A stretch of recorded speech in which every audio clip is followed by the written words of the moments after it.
But the mother effing Miami, like, yeah. We're comparing them to Texas A&M. Yeah, they should be in. Get out of here. Comparing them to who else is behind Alabama? BYU. Yo, yeah, they should absolutely be in over BYU.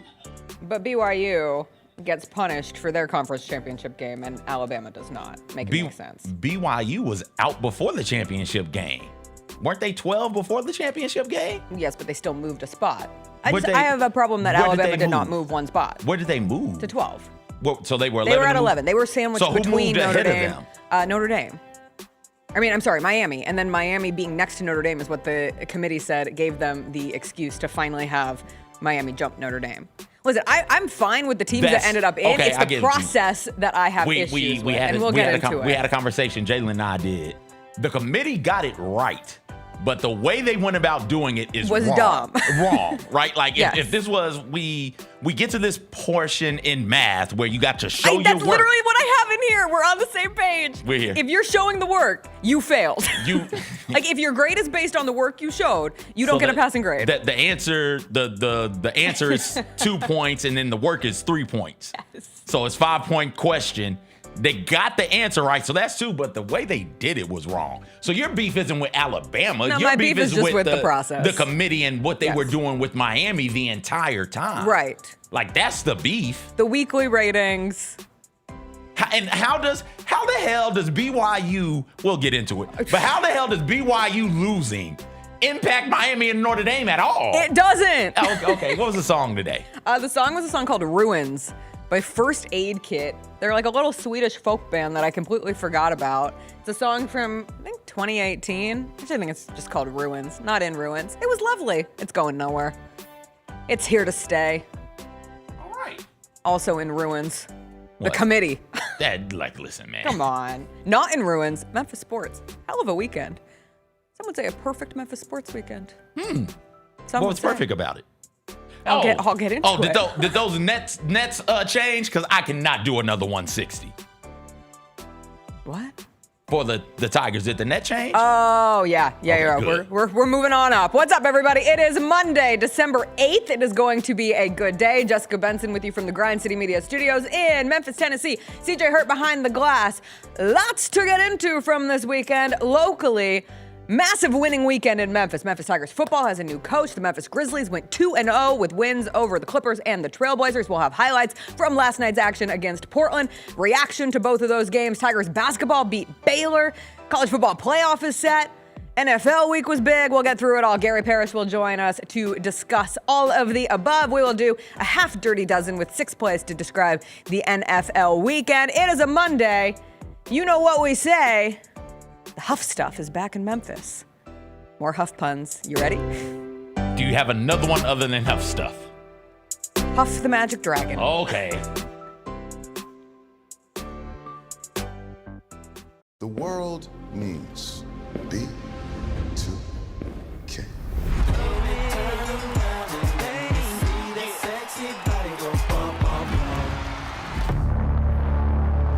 B2K's breakup was a huge shock to their fans.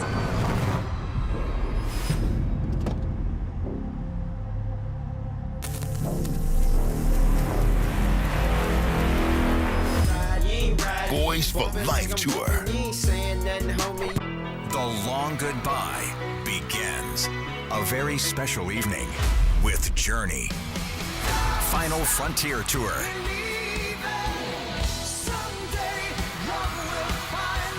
Journey. Tickets are on sale now at journeymusic.com. Your chance to say goodbye to the songs that changed our lives. Journey. Final Frontier Tour.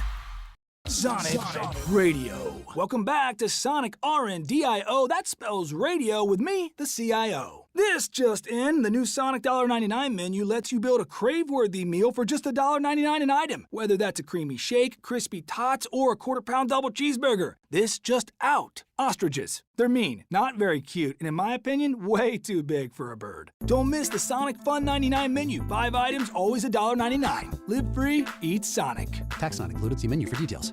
In the 7 games that he has played, they have been the best rebounding team and the best assist team in the NBA. And a lot of that goes to Vince Williams, who has been Rondo. Vince Rondo, man. But this is 100% attributable to Zach Edey. The Chris Vernon Show, live on weekdays at noon on YouTube at Grind City Media and the official Grind City Media app.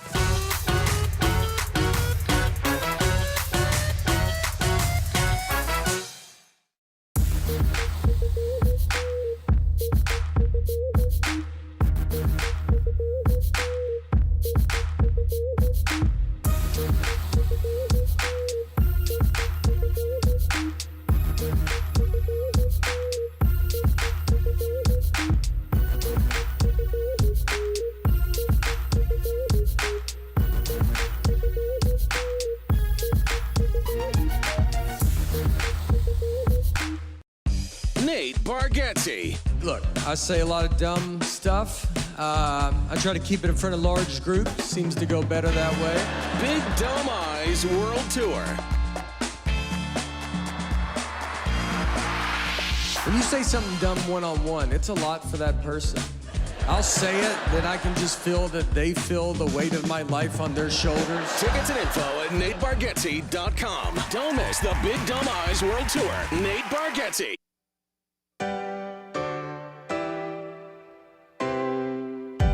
Feels great to feel the sunshine. Gotta own the day like it's all mine. Just got paid in his own time. Been working hard, I've been on the grind. I deserve this feeling, having my way. I've been on this healing. This is my day. The sun's out, let's have a little fun now. I wanna let it all out.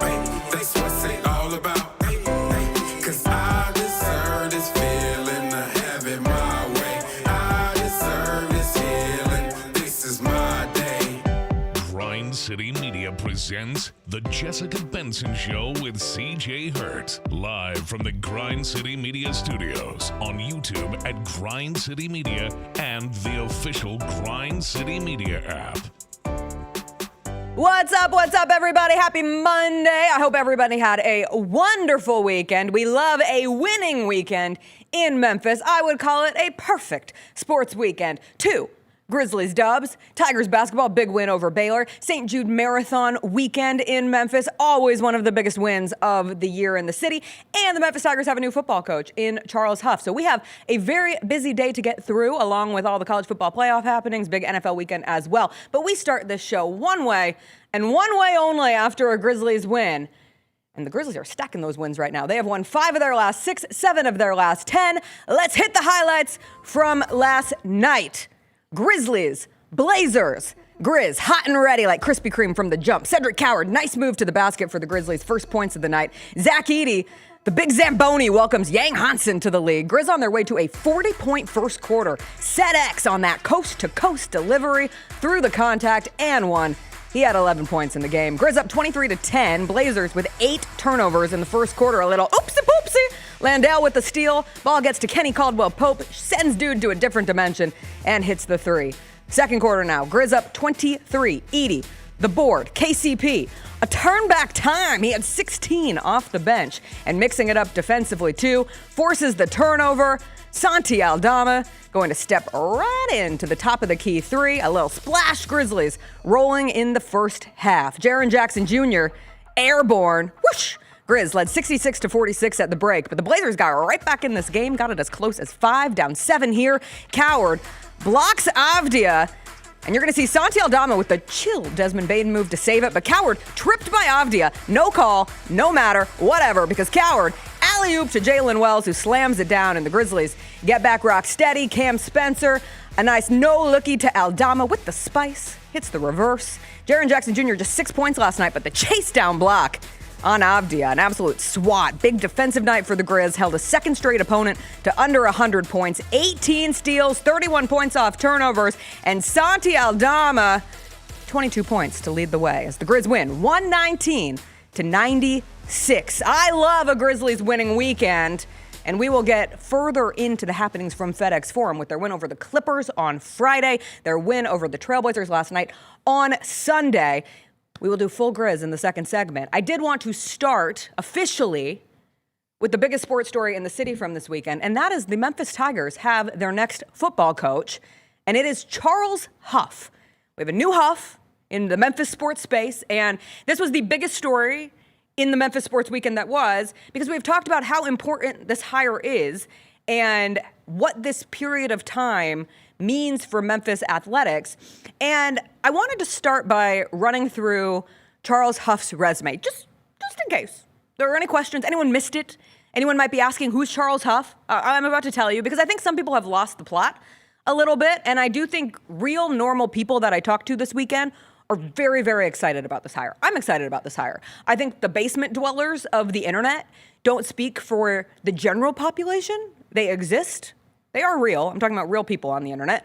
But I do think that most people can understand why Memphis would make this hire and why it is exciting that they did so. So Charles Huff, as the new Tigers coach, he has real head coaching experience. He comes over from Southern Miss, but before that, he was at Marshall, where he led Marshall to a Sun Belt Conference championship in his fourth and final year there. While at Marshall, he was part of that Marshall team that upset Notre Dame in 2022. So that was his second season. After 4 seasons, he leaves for Southern Miss, a team that went 1-11 the year before he got there. He got them to 7-5 in his first and only season there before ultimately getting hired at Memphis. And the hire has not become official by the University of Memphis. It is expected to be announced probably sometime today. Charles Huff did send his goodbye message to Southern Miss on social media over the weekend. But that's 5 seasons as a head coach in Division I college football. And one of the things that I've discovered about Charles Huff in this process of understanding who the new Memphis head coach is, he's a former National Recruiter of the Year. He was ranked the #1 recruiter in college football. There is an Athletic article from 2020 titled, "What Makes Alabama's Charles Huff the #1 recruiter in college football?" And he was an assistant at Alabama under Nick Saban, and he's described as a people person, charming, which is very easy to see. I don't know, were you able to see any of the former Charles Huff press conference clips that kind of made the rounds this weekend? No? He's charismatic as hell. I would assume when he does the press conference at Memphis, when he is announced, when he is here, he will win the press conference because he is very endearing. There's a video of him at Marshall talking about how he wishes that he could get Ohio State-sized players, and he offers them biscuits if they would come and play for him at Marshall. But he was the nation's #1 recruiter by 24/7 Sports the year of that article, so back in 2020, when he was the assistant at Alabama. That experience under Nick Saban. He has coaching experience under James Franklin. He once got Saquon Barkley to flip to Penn State. And I really wanted to focus on this because Saquon Barkley has said that Charles Huff, the new Memphis Tigers head coach, molded him into the player he is today. Saquon Barkley, Super Bowl champion, the single-season NFL record holder for combined regular season and playoff rushing yards. That Saquon Barkley says that it is Huff who took him from being a very good player to a very great player. And there's a whole story about how he made him do high knees in a pool and sprints in a sand pit and jump roping after every training session to get his lower leg muscles and calf muscles right. And I want to read this quote specifically. So this is Saquon Barkley speaking on Charles Huff. And he said, quote, "We always talked about that Mamba mentality. He helped install that mentality and that confidence in me from my freshman year to my junior year. It wasn't the easy way. It was definitely tough. It wasn't going to just happen. He definitely made me work for it, but he knew my goal and the goals that we created for each other, and he held me accountable, and that was every single day. Never let me slack, never let me fall off whatsoever. He pushed me every day to be the best player and person that I can be. I'm forever thankful for him. I know one day he is going to make a heck of a head coach, and I will be happy to see that dream come true." And Charles Huff was a head coach at Marshall, at Southern Miss, and now at Memphis. And do you know who he recruited to Penn State after Saquon Barkley? Miles Sanders. And he also had experience with Najee Harris and developing him while at Alabama. And I was watching Red Zone this weekend, and it was so fun to see this sequence where it jumped from a Kenneth Gainwell touchdown to a Calvin Austin catch. And then a couple minutes later, it was one of Tony Pollard's touchdown runs for the Titans yesterday. And you're just reminded there is a recent history of electric skill players at Memphis making it to the NFL. And now you have a coach who has his own history of getting guys league ready. Guys like Saquon Barkley, like Najee Harris, like Miles Sanders. And you look at the coaching experience, not just from the player development side, but from the leadership growth opportunities of coaching under a Saban, of coaching under a James Franklin. He spent a year under PJ Fleck at Western Michigan. He spent 1 year with the Buffalo Bills as an assistant running back coach. So he has time in the league himself. He was a player originally. He was a walk-on at Hampton. His former teammates have talked about his work ethic and how he always stood out as someone they thought was going to go very far. He got his coaching start at Tennessee State as the O-line coach back in 2006. So that is nearly 20 years in the business. And that's a resume worthy of a hire, like point blank period. That's a resume to get excited about. And I think the only issue with this hire was the timing, because it just took a little too long. And it allowed some other narratives to breathe and grow and take off. And one of those being the Dan Mullen of it all. And CJ, you and I talked on Friday about, well, maybe Dan Mullen's not out of this, because you start hearing from the boosters, and the boosters want Dan Mullen, and the boosters say they might have the money. And we talked about it. You said it on Friday. Like if the Memphis Tigers hire Dan Mullen, that's the second biggest coaching story of the offseason. It's Lane Kiffin, and wow, why would Dan Mullen go from UNLV to Memphis? But it was always unlikely. But when there's time for something to grow, it becomes tantalizing. Stories take off, just the ideation of it all. And then the second thing in the waiting that happened was, if it wasn't going to be Dan Mullen, people thought that it was going to be Jerry Mack. And then Jerry Mack has this big moment in the Conference USA Championship game where not only was he named Conference USA champion or Conference USA Coach of the Year, he leads that team in Kennesaw State to a Conference USA Championship. You're seeing all these people talk about, wow, Jerry Mack, one of the best coaching jobs. He should get Coach of the Year votes along with Kurt Signetti. And so then you have that taking off. And then by the time you get to the Charles Huff hire, there's people saying, well, I thought there was a chance at Dan Mullen. Well, then I thought if it wasn't Dan Mullen, it was going to be this Jerry Mack that everyone's telling me is one of the best coaches in college football this year. But that doesn't take away from the fact that Charles Huff is a very, very, very good hire for the University of Memphis. What was your reaction to it all, CJ?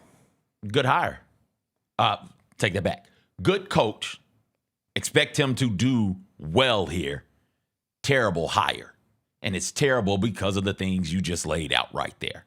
Right? Like, you want to win the coaching hiring season because that gets energy into your fan base. And so you had energy there because the fans heard that there was a chance to get Dan Mullen, and the fans heard that there was a chance to get this Mack fellow.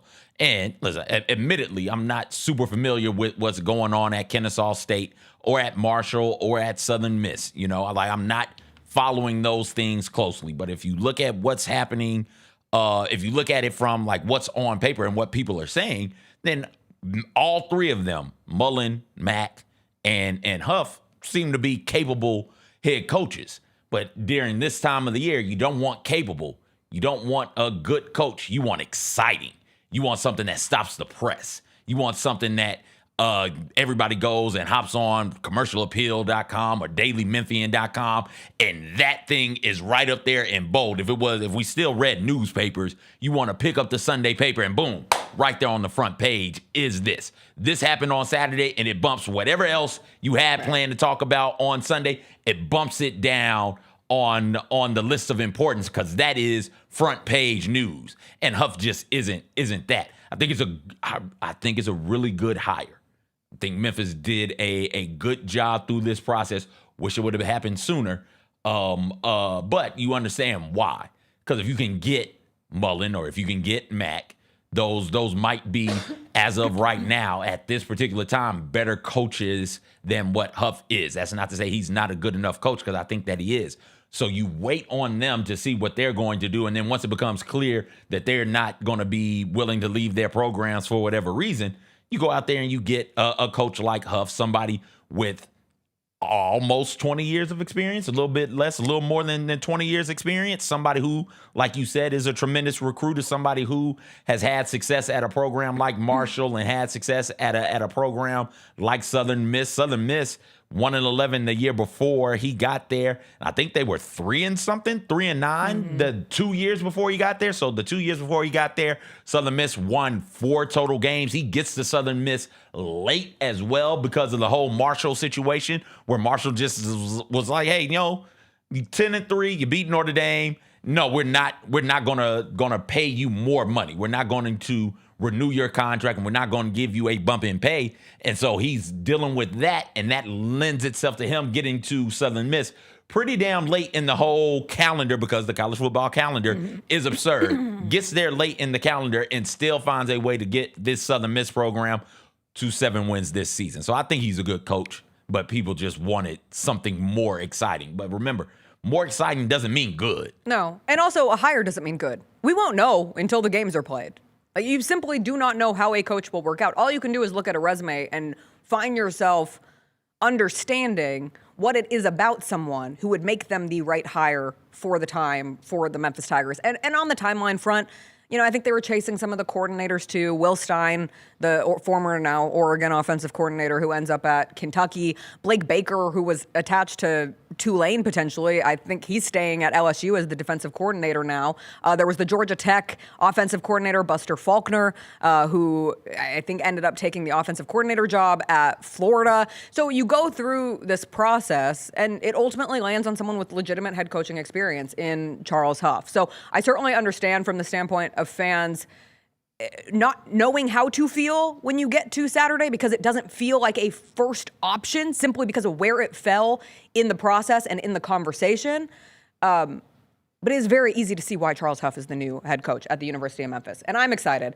Memphis will play in the Gasparilla Bowl, the home mortgage Gasparilla Bowl, on December 19th in Tampa, yes, at Raymond James Stadium.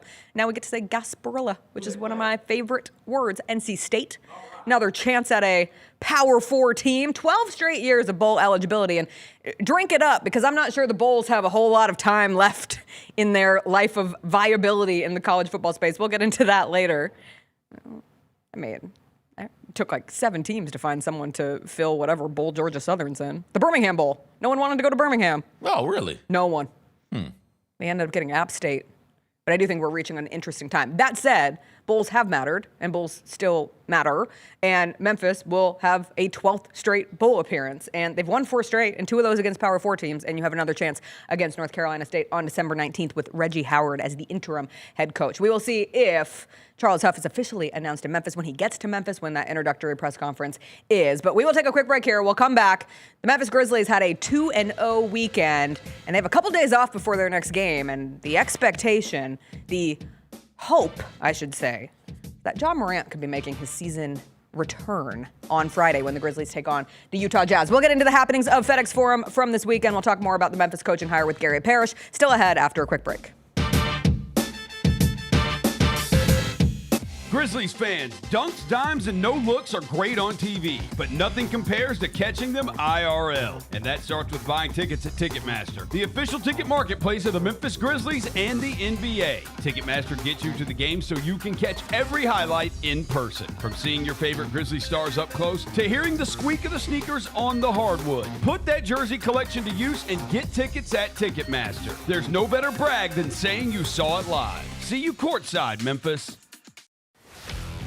Let's face it, there's a lot of trash talk in basketball, but the great teams let their performance do the talking. Like Ford F-150 with Pro Power on board, a class-exclusive industry-first feature that turns your truck into a mobile generator and leaves the competition speechless. Ford F-150, official truck of the Grizzlies. Greatness starts here at your Mid-South Ford dealer. Class is full-size pickups under 8,500 pounds, GVWR. Kroger shoppers and Grizz fans. Want exclusive last-minute discounted ticket deals texted straight to you? Sign up with the new Kroger Buzzer Beater deal. Fans can sign up by texting Grizz to 636-479 or visit your local Kroger store in the Delta Division and scan the QR code. By signing up, you agree to receive recurring automated promotional and personalized marketing text messages from the Memphis Grizzlies. Consent is not a condition of any purchase. Message frequency varies. Message and data rates may apply. Grizz Nation, don't foul out on dinner plans. Hit Sticks Express in downtown Memphis instead. Fresh hibachi, steak, shrimp, sushi tacos, and yes, our legendary sake slushy to keep things cool. Order online with code STIX901, STIX 901, and knock 10% off your tab. It's the perfect pick and roll for game night. Sticks Express, fast, fresh, always a slam dunk. And hey, come see us at our Collierville location too.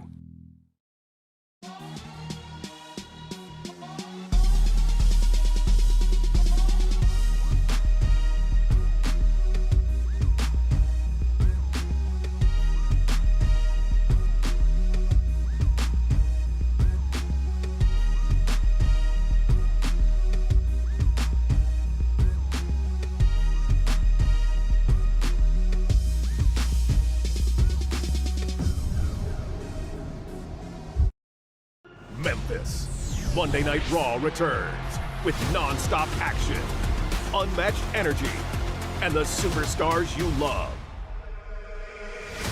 We don't get mad, we get even. We don't go home till we beat them. This is our time, we ain't leaving.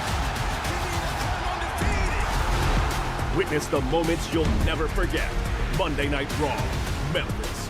Monday, February 16th. Tickets and ringsider packages on sale next Friday. Grizz Nation, Friday night just got a whole lot better. Introducing Buckets and Brews, the ultimate way to tip off your weekend. Every Friday this season, grab a terrace-level ticket to the Grizz game and 2 12-ounce Miller Lights for just $55. Get great seats, cold brews, and Grizzlies basketball. It's everything you need to start your weekend off right. So get the deal that's too cold to hold. Go to grizzlies.com/Friday to lock in your tickets today.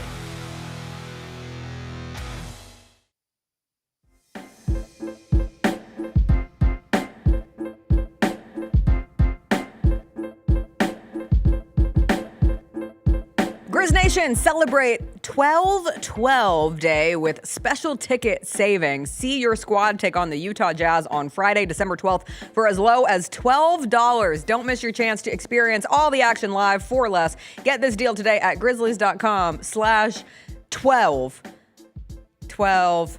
12. Do we see 12? Ooh, I love the numerology. I love a little numerology. And John Morant upgraded to doubtful over the weekend, did not play against the Clippers or the Trailblazers. But as Tomas Isolo said yesterday pregame, he's getting better and better and better. And the Grizzlies now have 4 full days off before they face the Utah Jazz on Friday.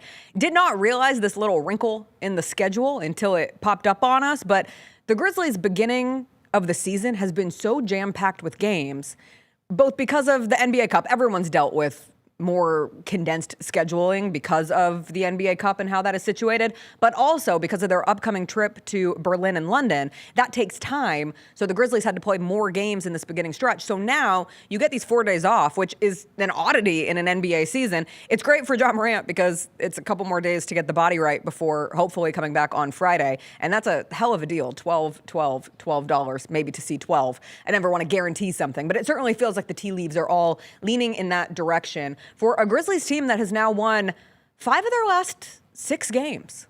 And they've won 7 of their last 10. For a team that lost 5 in a row, only won, I think it was 4 of their first 15, it's been quite the turnaround. Now, a big reason for the turnaround is because they have just continuously taken care of business against less than opponents. So any opponent that they have faced this season below 500, they have beaten. They are 10-0. Against below 500 teams. And they have another below 500 team on Friday when the Utah Jazz come to town.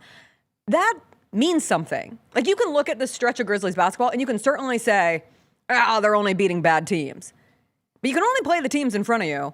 And the fact that they have been able to have these professional wins and not let up against these teams is something to celebrate. And to hold back-to-back opponents to under 100 points, the defense, especially late in the fourth quarter, it is really clicking for this group. Tomas Isolo uses the word variability a lot, and he uses it with the different lineups he has, and some of that's by necessity.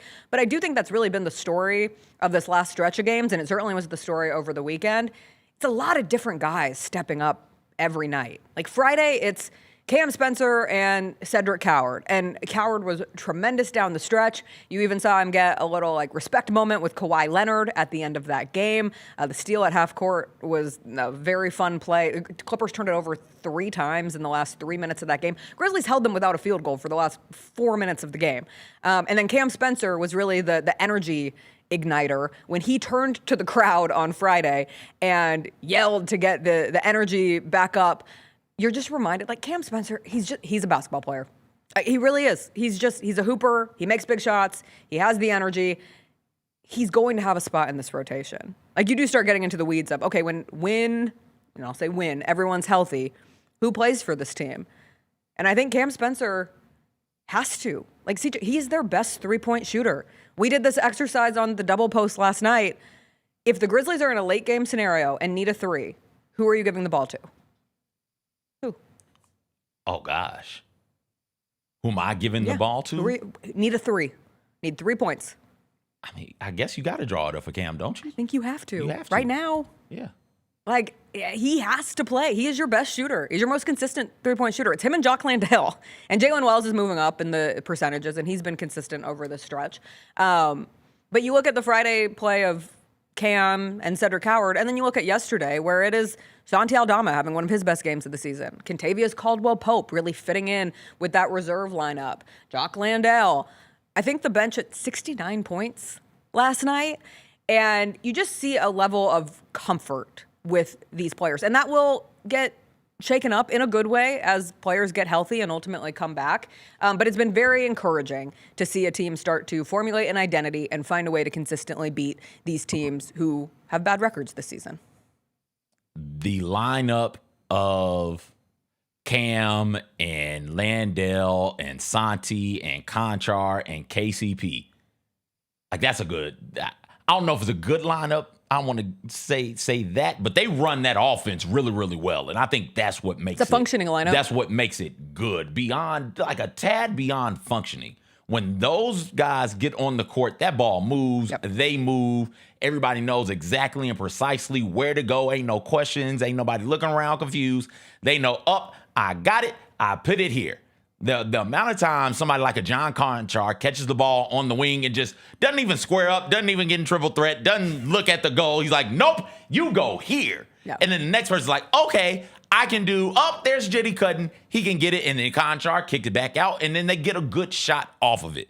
You know, was it the Clippers? Both of them went to a zone at some point in time. The Clippers and whoever the hell they played last night, I forget, the Trailblazers, went to a zone. That lineup comes in and immediately it is, oh no, we can't play this way with them because they move the ball and they move without the ball so well, they're going to get open looks. Mm-hmm. That other lineup, you can do it too, but we're not talking about that yet. We're talking about them. With them, that bench unit on the court is, and you don't lose a ton defensively. Cam Spencer is a defensive on-ball liability, right? You want to get him on the ball against your best player as much as humanly possible, but because all of those guys do nothing more than compete and try hard, they manage to avoid situations and scenarios where it's Cam Spencer being isolated or ISO'd.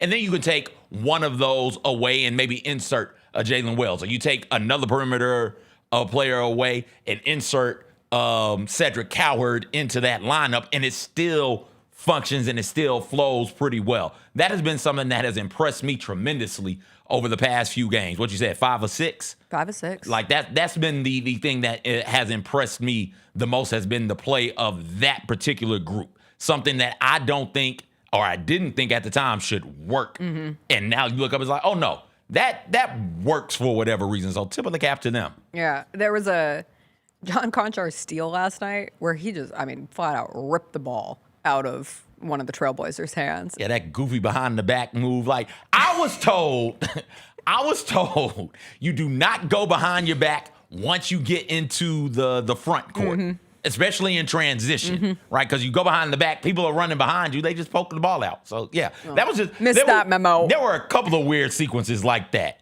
where it was Grizzlies turnover, Trailblazers break, Trailblazers turnover, Grizzlies break, Grizzlies turnover. It was a disgusting game. Let me be clear. A whole bunch of turning the ball over for no reason for spells. For as good as the first quarter was for the Grizzlies, there were some really gross moments in that game. It was a bad officiating games on both sides. Like, both teams could complain about the officiating last night, and it made it really hard to know what was acceptable, what was going to get called. The refs decided they were going to get control of the game. Great. But they messed it up. They messed it all the way up for both teams. Yes, it was bizarre. And when it really got in the mud, it was an excessively long game. Even the first quarter took like 35 minutes to play between infinite free throws. I think ultimately last night, what was the final free throw count for the Grizzlies? Hold on one second. I put the box score down. Grizzlies took 39 free throws, and the Trailblazers took 18. But there were challenges. There were coaches getting teed up for arguing when they still didn't have challenges. It was a lot. But to the Grizzlies' credit, what I will say is resting on that defense down the stretch and really leaning on some of those big defensive plays to give the spark to be able to close it out. Like, it got uncomfortable there for a bit in the third quarter. The Trailblazers started making their threes. Zach Edey got in foul trouble. I thought at the beginning of that game, I jinxed it. I'm sorry. I said Zach Edey 40-piece uploading. And Zach Edey ultimately had 12 points and 10 rebounds and fouled out. But early on, the way Edey and Coward were just working it into the basket, because Yang Hansen had to make his first career start because the Trailblazers are without Donovan Clingan, they're without Rob Williams. They're dealing with injury hell themselves. They're like the Grizzlies of yesteryear, where their tweets take multiple tweets to talk about how many players are injured. No Drew Holiday has been huge for them. You look at the success they had early in the season. When Drew Holiday played, like, they had someone to organize that offense, and they were good. They're the only team in the league to have beaten the Oklahoma City Thunder this year. But ever since Drew's been out, they've been without a point guard for over a month. It makes you really grateful for how the Grizzlies have been able to weather the storm when they've been down to their 5th and 6th point guard now in Cam Spencer. Vince Williams glitched a couple times yesterday, glitched a couple times against the Clippers. It's only natural. He's not supposed to be a point guard. He was never supposed to be the point guard for this team, but he struggled a bit more. I don't think that's on Vince. Well, it's on him having to play out of position. When you see that second group come in and you see the things that they do, I ask the question, well, why can't the first group do that? Mm-hmm. Right? Like, why can't the first group move the ball the way that the second group is? And I think that is the issue. Is Vince a part of that? Sure. Yeah. But I don't think it's his fault, right? Like, it looks like in a couple of these games, Zach Edey starts popping off early. It's like, okay, they've got nothing for this. And then teams make the adjustment to Edey. Like, okay, we're going to pack it in a little bit. We're going to get a little physical, and let's see what they are. And then that first unit, the ball just sticks. And it's ball not on the string with the second unit. That first unit starts to stick. Yeah. And I don't know what the fix is for that. Cedric Coward with that second unit, fine. Jalen Wells with that second unit, fine. So I don't think it's them either. Mm-hmm. I'm not sure what's going on with that. And it got squirrely there in that third quarter because that first unit was in the game. Oh, yeah. When that unit you talked about came back in, they were the ones that steadied it back up. It was a 6-point game, and then they come in and they find a way to push the lead back up to 17. Right? Like, there's something going on with that first unit, and I'm not quite sure what it is. But they got to get that. If they can get that figured out, and that first unit move the ball like that second unit with the talent that first unit has, Grizzlies might be in business. They might be in business. A part of it is unlocking Jaren Jackson Jr. Oh, we can. Okay. What? What were you gonna say? I think we can stop trying. I think we can just let him play whatever the role is that he's playing in. So here's the thing, and I brought this up earlier this season. And Jaren, 6 points last night. He had 13 points against the Clippers on Friday, 5 of 9 shooting. But I said earlier this season, when it comes to the growth of Tomas Isolo as a head coach this season, one of the biggest things will be figuring out how to deal with a player like Jaren Jackson Jr. He has experience with all the rest. He is known for being able to use a traditional big to unlock a feisty, crafty ball handler a la a Ja Morant, someone who gets downhill, someone who's able to really utilize that pick and roll. He has a history of getting the best out of role players and turning them into regular contributors. But how do you deal with someone like a Jaren Jackson Jr., someone that we have called a unicorn, where, two-way guy who can guard 1 through 5 and score from anywhere, hypothetically, but how do you start utilizing that? And I thought Tomas Isolo's comments after the game were illuminating on that front, because he said Jaren, yes, is impacting the game outside of scoring, and that block on Avdia was awesome last night. And seeing some of the flashes of Jaren as a defensive asset for this team, and the defense of Jaren and Zach Edey, when they are in the game, I believe they are a top 5 defense in the NBA. But in the Clippers game, Coach Isolo pointed out, the Grizzlies just didn't get the ball to Jaren. And Elliot Perry kept saying it over and over on the broadcast. Jaren was open. Jaren had a mismatch. And they constantly went to the next option instead of getting it to Jaren. So that was the issue on Friday. And you just have this player in Jaren Jackson Jr. who draws automatic double teams. And when he's playing with Zach, you can find him at the front of the rim. And you've seen his assist numbers go up. Jaren last night has 4 assists? Yeah, 4 assists in the game for the Grizzlies. And I think he had 3 of them in the first quarter. So he was rolling as a facilitator early because he's finding the open guys. But now, how do you have Jaren in the flow of the offense as a upgraded screener, as someone who draws attention? Now, how do you make him be more aggressive? And that's the magic question for this team right now. I don't think he wants him to be more aggressive. I think he does. Listening to him talk last night, I think he does. I think watching this team play, they do a really good job of taking what the defense gives. Yes. And so if the defense is going to be double teaming Jaren, if the defense is going to key in on Jaren, and rightfully so, because Jaren, like you said, is a multi-level scorer. So as soon as he touches the ball on the block, if he puts it on the ground, they're coming to double team him, right? You swing the basketball play, swing it out, work it around, and get a good shot because the defense is out of whack. They're off balance in this moment. And I have this question for both of them, for Jaren and Ja in this system. Are they allowed, how much of a leash do they have, right, offensively to take shots that you probably wouldn't consider good, but because it's them and they're the stars, you say, all right, stars got to force it from time to time. And I'm not sure they know where that is, and I don't know if Isolo knows where it is either, because you want it to be balanced. The good teams are balanced, or they have somebody so much better than everybody else. It's like, okay, F it, just throw Steph Curry the ball. Steph, wherever you want to shoot it from, pull it. We don't care. But the rest of the teams, the good ones, have a bit of balance. I don't know how they figure that out, though. And again, I'm fine with, as long as it's resulting in wins. Right. I'm fine with it. But there is more of an emphasis in watching them on, hey, let's get good shots. And a good shot isn't individual player dependent. It's like, hey, are you open? We trust and we believe in all of you to make shots. Are you open? Shoot it. And Jaren, to this point, right now, Jaren has deferred more than I think most fans would like for him to defer. But again, I'm not sure if that's not the system. I want to see what happens against the good teams. Okay. Because a player like Jaren Jackson Jr., your stars, how many times have we said this season when the Grizzlies have played a good team and the other team's stars have taken over at the end of a game? And that should be Ja and Jaren for this team. And we haven't had Ja Morant for however many games he's been out now, and hopefully he comes back soon. I do agree with you, though. Like, this offense is not designed for Jaren to be taking 20 shots a game. There's a philosophical thing going on with this offense where, philosophically speaking, they're zigging when everybody else is zagging, both in size, playing Jaren and Edey at the same time, and in we're going to share all of this. We're not going to have one dude pounding the rock and then pitting up the shot. Right. But you want to know what's not philosophical? What?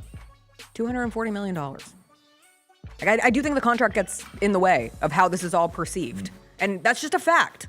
Like, I don't get in anyone's money, whatever. I do. You earn the contract, you get it. But if you're going to make that kind of money, especially fans are going to see a 6-point game. And if you watch the game, I thought actually it was one of Jaren's better games. He played within the offense, flashes of Defensive Player of the Year, like plays from Jaren. But that 6 points is going to be glaring. And we haven't had a Jaren Jackson Jr. takeover game in a long time? I mean, last year. He took over some games early last year. Oh, no. Many games. Last season was the Jaren Jackson Jr. start to the season. That's why we have seen him be that. That's where when people say, I give up on... No, we've seen what Jaren Jackson Jr. can be from an offensive side of things. There's also a matter of getting him going early. That was big last year. Like, when they drew things up for Jaren early in a game, when he found success, that rolled. He is a player who has shown that he is more apt to build on a quick start than find that start later in a game. But we will see it. For the first time, I've said it for the last few weeks, we've only seen the Grizzlies' 3 most important players play 6 minutes together this season. And hopefully that changes on Friday when Ja Morant, fingers crossed, makes a return against the Jazz on 12-12. It would be the perfect day for 12 to come back. We'll take a break. Gary Parrish is going to join us on the other side. We'll get his thoughts on the Memphis football coaching hire, his thoughts on the Grizzlies 2-0 weekend, and his thoughts on a very big win for the Memphis Tigers basketball team as they took down Baylor in this building on Saturday. That's all with GP after a quick break.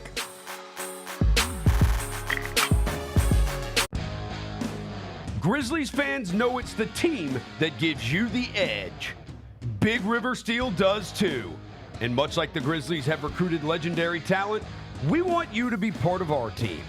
Are you ready to be part of something legendary? Then visit www.bigriversteel.com. That's www.bigriversteel.com.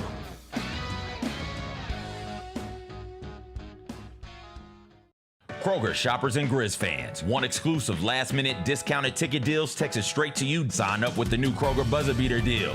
Fans can sign up by texting Grizz to 636-479 or visit your local Kroger store in the Delta Division and scan the QR code.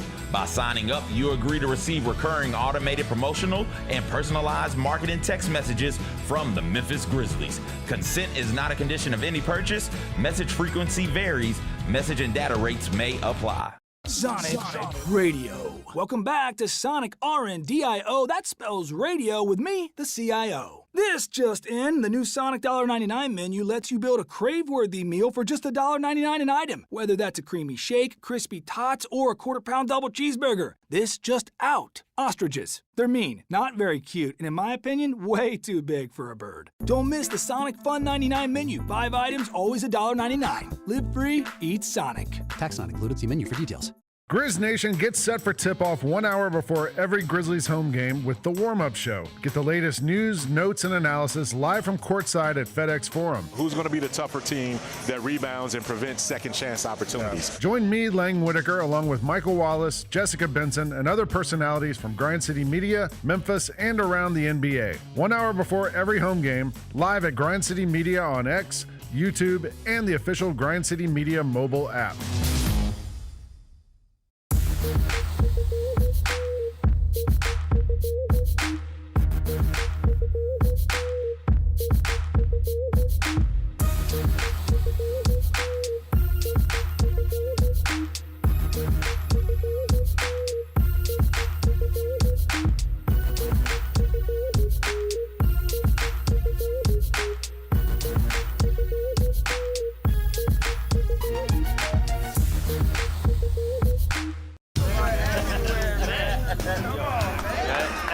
Now that's the new edition way. But I feel like there's another level we can take it to. What you think, Mike? 2 steps ahead of you, Slick.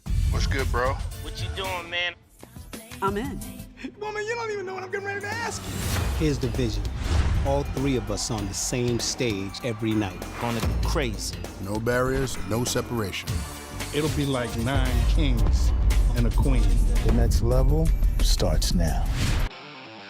Thanks for showing up, Memphis. Nothing compares to catching your Grizzlies IRL. And that all starts with buying tickets at Ticketmaster, the official ticket marketplace of the Memphis Grizzlies and the NBA. Ticketmaster gets you to the game so you can catch every highlight. Put that jersey collection to use for the next game and get Grizzlies tickets at Ticketmaster. Whether they're here at FedEx Forum or on the road, Ticketmaster's got your back when it comes to scoring tickets. And there's no better brag than saying you saw it live.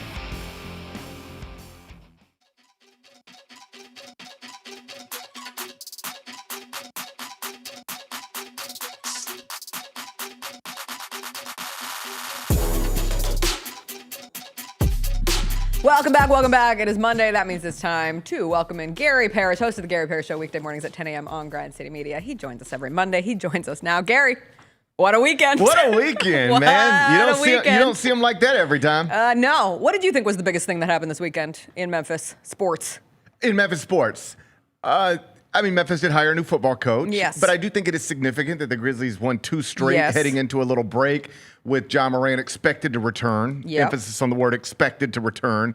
I guess that's multiple words. 12-12. It's 12-12. If 12 doesn't play on 12-12, I give up. Numerology. It's 12. If 12's not there on 12-12, I give up. I give up on the whole enterprise. Also. So I think all of that is good stuff. And then, of course, Penny's program got a victory over the 2021 national champions. Not the same players, but the same coach, same program. So we've had some rough. I can remember us sitting here on a Monday going, that's about as bad as it gets. And this is a Monday where we can say this is about as good as it gets. Yeah. Let's start with the Memphis coaching hire because Charles Huff officially now has been announced as the head coach at Memphis. Welcome to Memphis, Coach Huff. There he is in the mock-up Memphis quarter zip. Sure. And now he will be the next head coach, and we enter the Charles Huff era.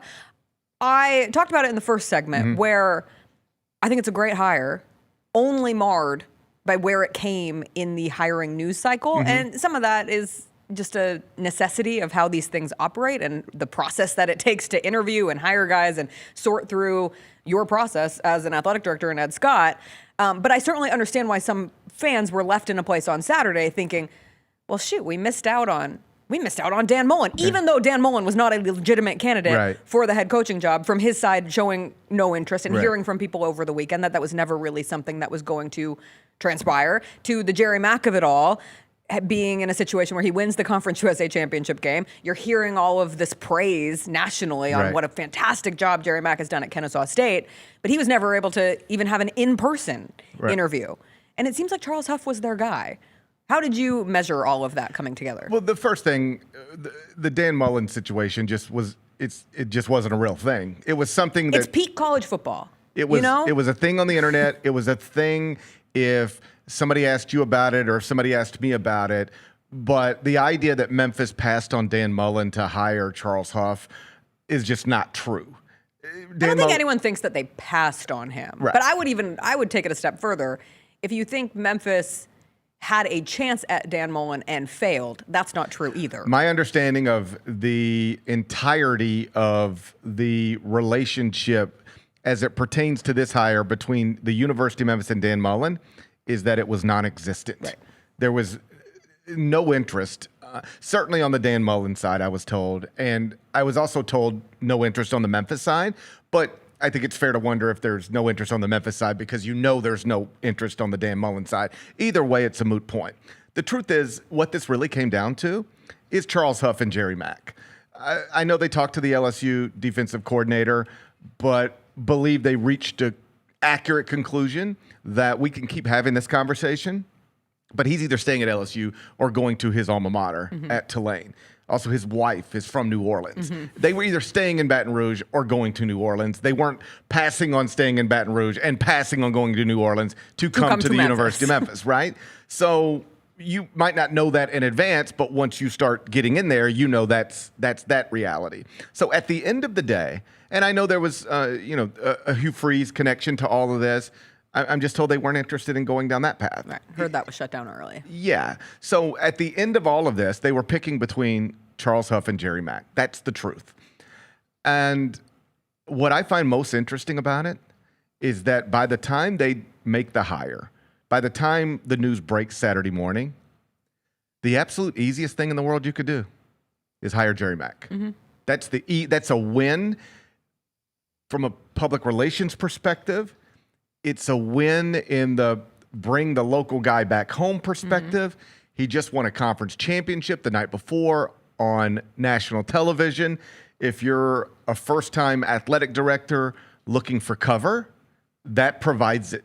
Because even if it goes poorly, you just say, what was I supposed to do? The guy just... Everybody was talking about how this man should be getting Coach of the Year votes with Kurt Signetti. The guy just flipped a nothing program, won a conference championship, is a conference Coach of the Year. All I've heard from Memphis fans is, why don't we have a coach who can win a conference championship? Well, dude just did it last night. That's the easiest thing in the world you can do. So what's interesting to me is they didn't do it. So what does that tell you? This isn't sourced insider information. I'm just using common sense here. What does that tell you? Either they fell in love with Charles Huff. There's something there that they just said, this is the guy. And if my fan base doesn't see it yet, they will eventually. But this is the guy. Either that or there's something with Jerry Mack that they didn't like or wasn't comfortable with. Could also be a combination. That's why I used and/or. But the easiest thing for Ed Scott to do on Saturday morning was get on a plane, fly to Jerry Mack, and get that done. That would have been that's easy. I think it's fascinating that he chose to go another direction because it does open himself up in a way that otherwise wouldn't have existed. He is now making a hire that he has a strong conviction about. And now we get to see if he's right. I hope he is. It's very important. But I think if you're a Memphis fan wondering, why did they do this? Just use common sense here. The easy one was the other one. And they went and did this one. That tells you something. In really diving into the Charles Huff history books over the weekend, I could understand how he wins an interview.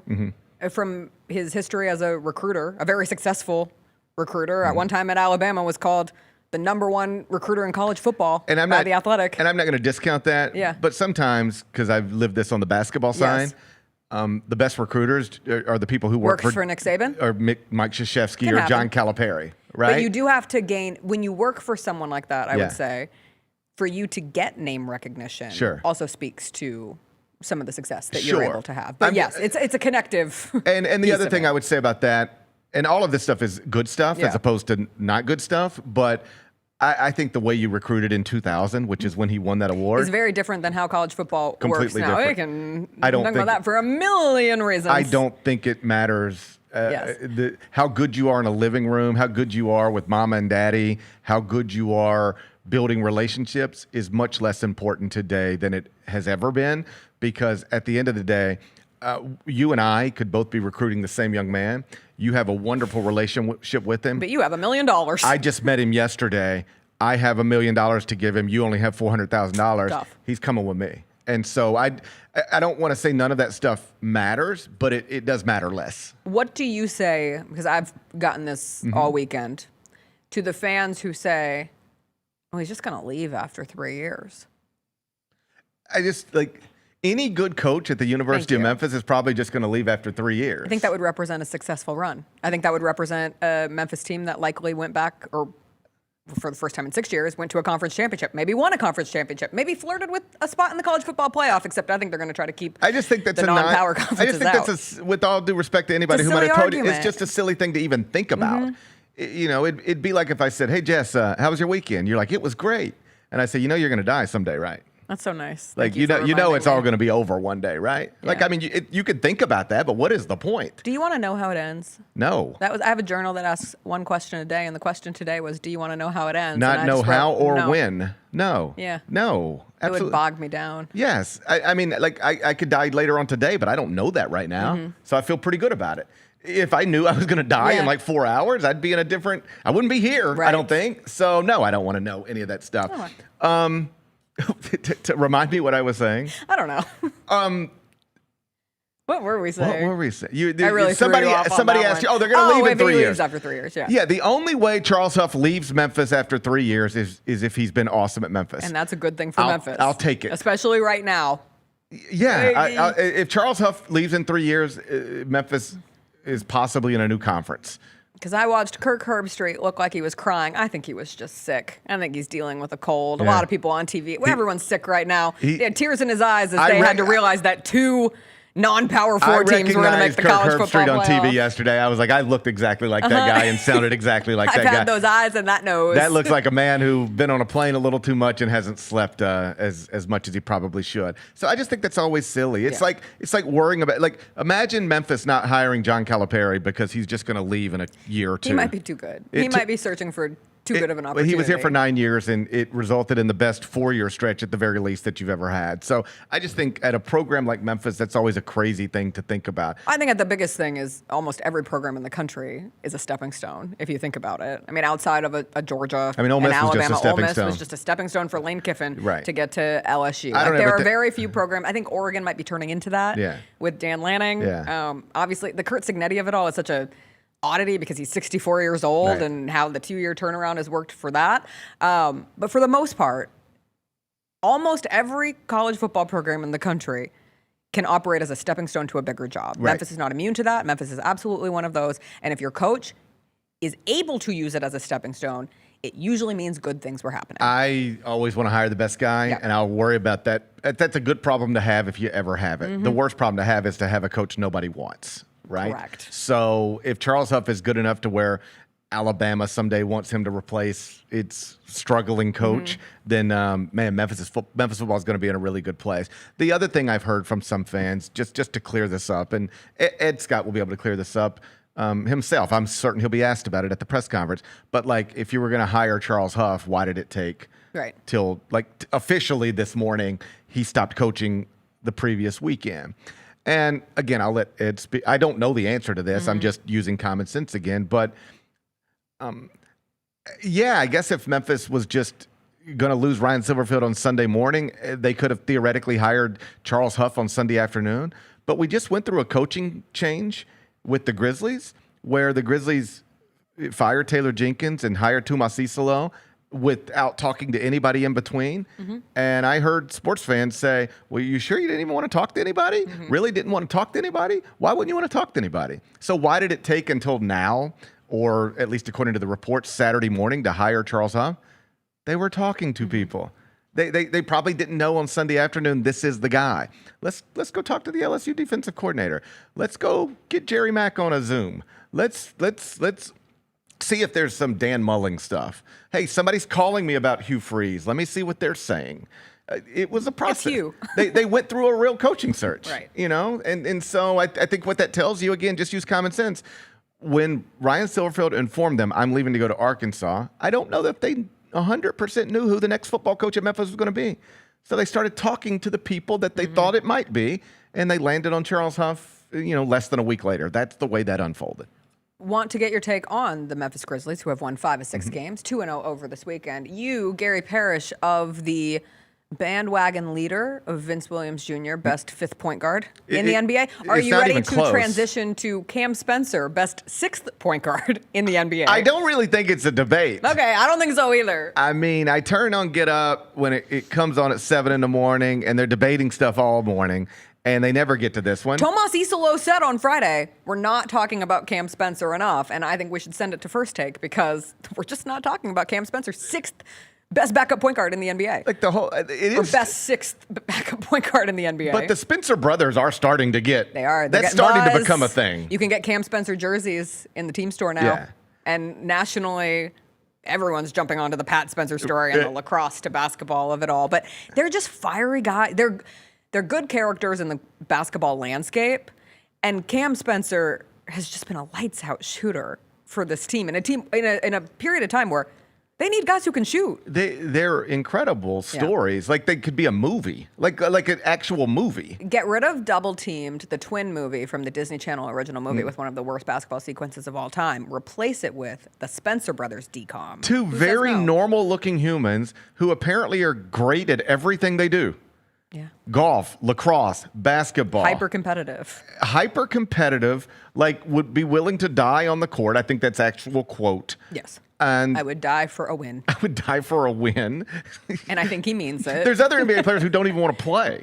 All right. And you got a guy who's willing to die to record a Tuesday night win over the Raptors. So they're an incredible story. And this whole Grizzlies thing, barring something we don't know about or something that happens between now and Friday, for only the second time this season, we're going to be able to watch the ideal starting lineup. Yes.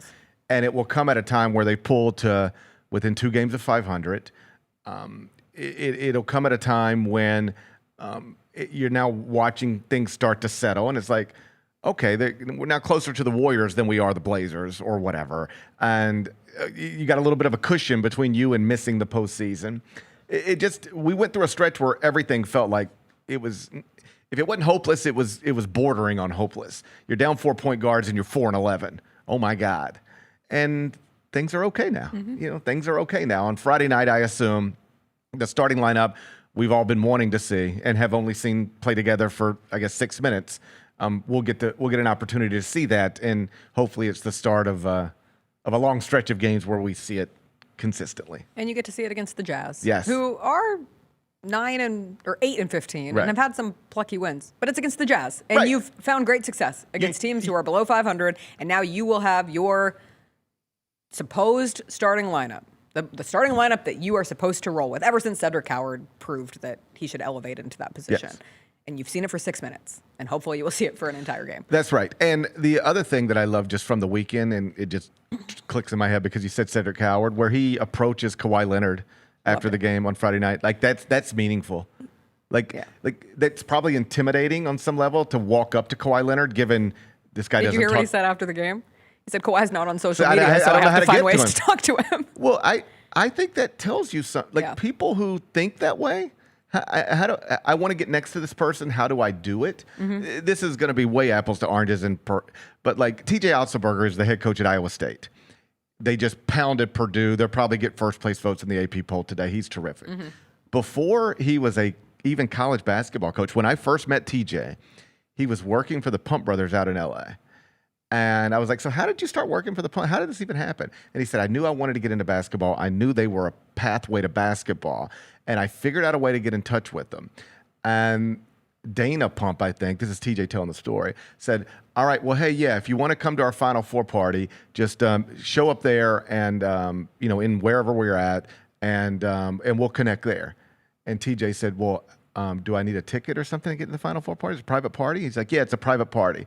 And TJ's like, so do I need to be on a list or something? And Dana said, if you can't figure out how to get into this party, you don't need to be working for me anyway. And TJ was like, I got you. And he was like, okay, now I'm going to figure out how to get there and figure out how to meet this person. And he started working with him the next day. And I just think people who understand how to put themselves in good positions and are motivated to do it, that's always a beautiful sign. And that was something that we saw from Cedric Coward. He wasn't doing that for the cameras. I think he was genuinely interested. This might be the only time I get to communicate with Kawhi Leonard for a while. Let me get on his radar. And for him to say, and I'm paraphrasing here, this isn't what he said, but this is what he's thinking. People say I'm like you, can be like you. Yeah. So I want to know how you became you. Let me get around it. That's awesome. If I'm a Grizzlies fan, and I am, obviously, I love seeing that. You combine that with what you've seen from Zach Edey, it looks like you've got 2 lottery picks from the past 2 drafts who are not only physically gifted to do this, what you need them to do, but they seem wired the right way as well. And even not to make too much out of another small moment of postgame, James Harden gave Cam Spencer a little on the way off, too. I was like, oh, you know who he is. Yes. There are a lot of people out there who wouldn't know who Cam Spencer is, and gaining that notoriety is important. There are some NBA stars who would be annoyed by a Cam Spencer like calm down. And then there's some who can appreciate what it is he's doing on a nightly basis, and Harden seemed to be the latter. Before I let you go, I don't want to have it be erased because it was a very busy sports weekend, but it was a meaningful win for the Memphis Tigers basketball team, who beat Baylor here at FedEx Forum. Things were feeling very, very bad for this Memphis squad, and for them to get a win, what does that mean for this team? We'll see long term, but it just calms things for a minute. I think it's helpful that it was a win with Aaron Bradshaw contributing. He had been a mess, literally benched. His coach's DMP coach's decision earlier in the week. So, Penny said it post game. This is more of what we're capable of. Now we got people playing with the right kind of energy, and they can play with the best kind of energy and lose the next 2, because the next 2 are against Final Four contenders. This could still go bad, but there was a moment not too long ago where this 4-game stretch, Baylor, Vandy, Louisville, Mississippi State, looked like 0-4. Now it's going to be no worse than 1-3.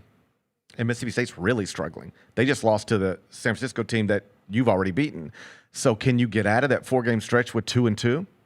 If so, you'll still be below 500, but you'll feel pretty good about yourself, particularly relative to the rest of the league.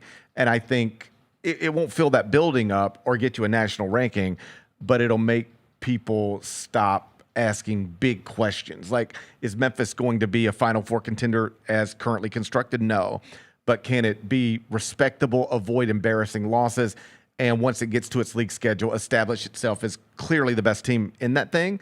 I don't know, but it is, beating Baylor and perhaps getting one of these next 3 to go with it at least allows you to believe that stuff. CJ and I certainly appreciate it because we're doing squats for every position they are in the net ratings. We did 162 last Tuesday. Yeah. As of today, I'd only have to do 129. Thank God. Only have to do 129. That's still a lot. Hey, that win, I thought it would be a quad 1 win. It ends up being, is it quad 2 or quad 3? I haven't looked in those worlds, but it's Sorry, we live in the quad world. But sometimes, I can look it up real quick, but sometimes what happens, this happens often. It ended up being a quad 3 because of the loss to Baylor bumped them down. This happens all the time. Not all the time, but I always giggle when it does. There'll be a team that's looking for its first quadrant 1 win.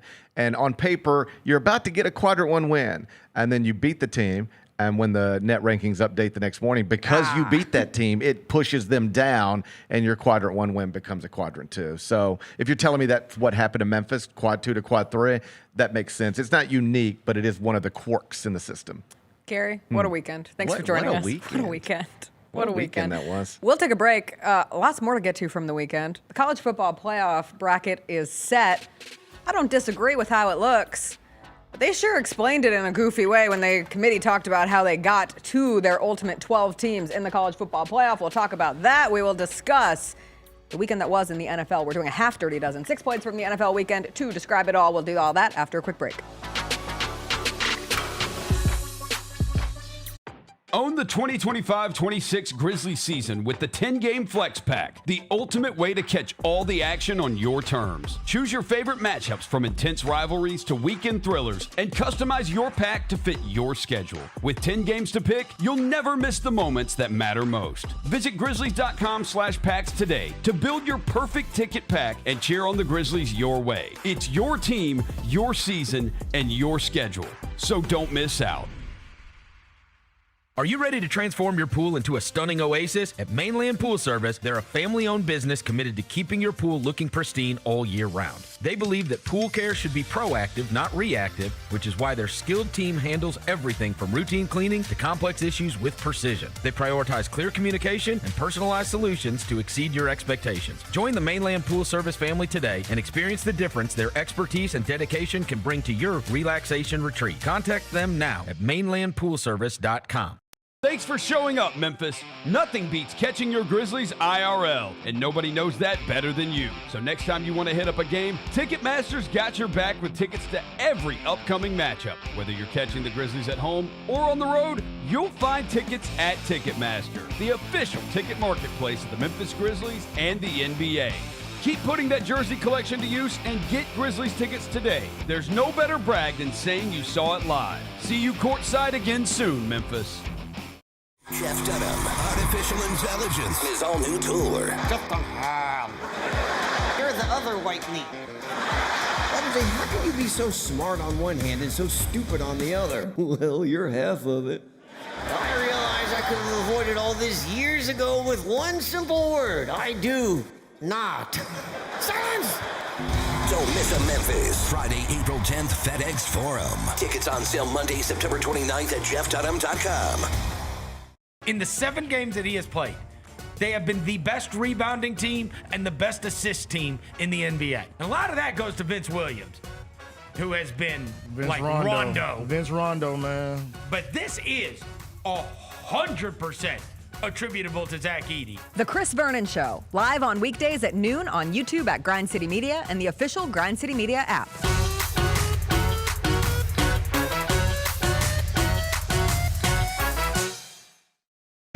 The Grizzlies are the one thing everyone in the family can agree on, so join us every Sunday this season for Sunday Family Fun Days. It's a steal at just $35 and includes a ticket to the game, a $10 food voucher, post-game free throws on the court, and a meet and greet with mascot Grizz. Space is limited, so grab your tickets now for this unique experience your family won't soon forget. Go to grizzlies.com/Sunday and have a fun day.